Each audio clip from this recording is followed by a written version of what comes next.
I always get asked at what point in my life did I realize that I could be an Olympian or be a gold medalist or just compete in track and field professionally.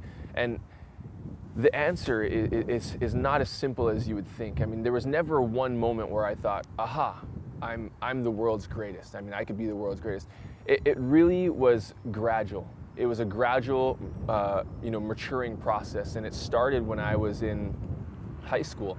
I can remember being in 11th grade and not having any plans of going to college, not knowing what my future might be, just doing, a bunch of crazy things all day. I mean, I was surfing and, holding down part-time jobs here and there and just doing stuff like that and not really realizing what my full potential in life could be.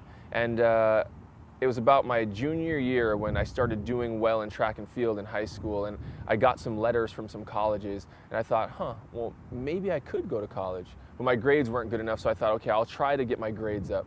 And I did. My senior year, I got my grades up, got like a 3.5 that year. Didn't score real well on the SATs or anything like that, but scored well enough that I was able to get into school.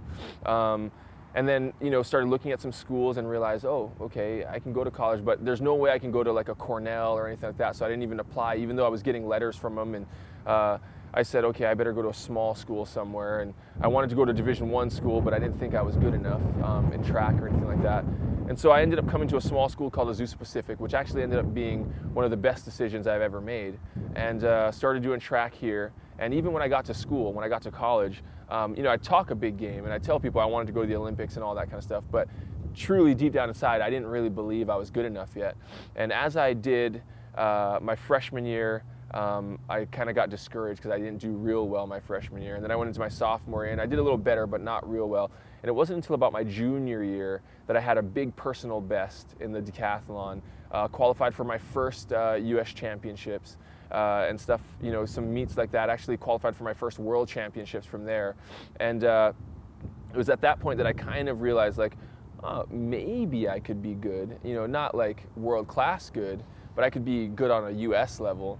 And then, again, the next year I did a little better, had like a 200-point personal best and qualified for US championships again and qualified for some other meets again and thought, oh, well, maybe I could be, in the top 2 in the US. If it's a down year, maybe I'll get on like the Olympic team. And it was just this gradual process until I was literally at US Olympic trials, and I thought to myself, well, maybe I could make this team. I mean, if everything goes just perfect, I'll make the team.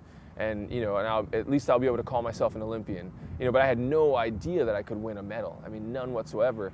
And so then I, went to the Olympics and next thing went to the Olympic trials, made my first Olympic team, and I thought, oh, that's cool. Well, maybe I can get like 5th place, at the Olympic Games. I mean, I was looking, at statistics and what people did, and I thought, it's my first Olympics, I'm 24, maybe I can get like 5th place. And if I can get 5th place, that's pretty good. And then maybe I'll make a second team and I'll get a medal after that. And ended up going to the Olympic Games and winning a silver medal, and realizing, okay, I probably shouldn't limit myself at this point.